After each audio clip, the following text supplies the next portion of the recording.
Good morning. You're with me, Coach Michael, on your Monday morning. Years back, I worked in the restaurant industry, and there was one particular restaurant chain that had these theories that we'd adhere to. And one of the theories is what they call the success syndrome.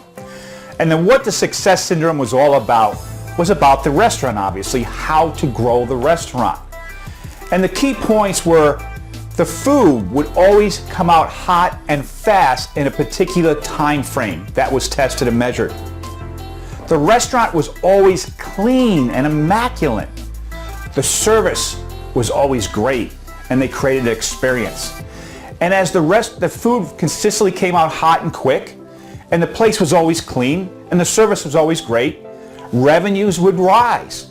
People would come back more often because they were enjoying the experience. They were telling their friends, and their friends would come back, so revenues consistently grew. And over time, what happened was, as the revenues grew and they became very successful, the food didn't come out as fast and hot. The restaurant wasn't as clean. Maybe the manager or the busboys didn't systemize it to check the restrooms at certain times. Or maybe people didn't have quite the ownership they had in the past, where they would bend over and pick up that little piece of paper on the floor. And the waiters and waitresses began to get a little arrogant and made it all about making money for themselves versus creating the experience for the customer.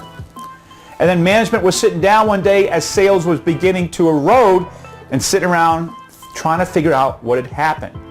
And what had happened is they simply got the success syndrome, and they stopped doing the little things that got them where they were. So in business, this is very, very important.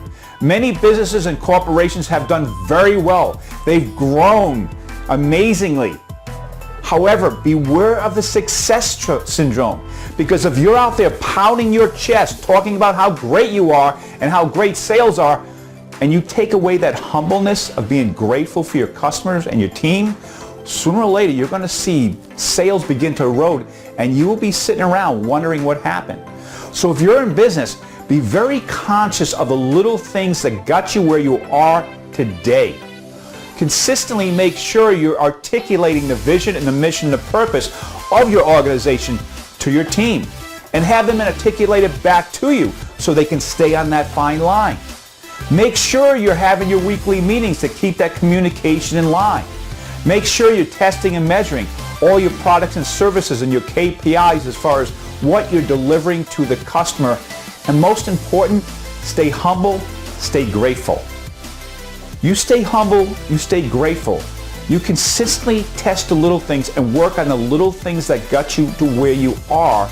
You don't have to worry about falling into the trap of the success syndrome. So I want to thank you all for joining me today. Coach Michael on your Monday morning. I want to wish you a productive and profitable week, and go out there and create your successes. Thank you.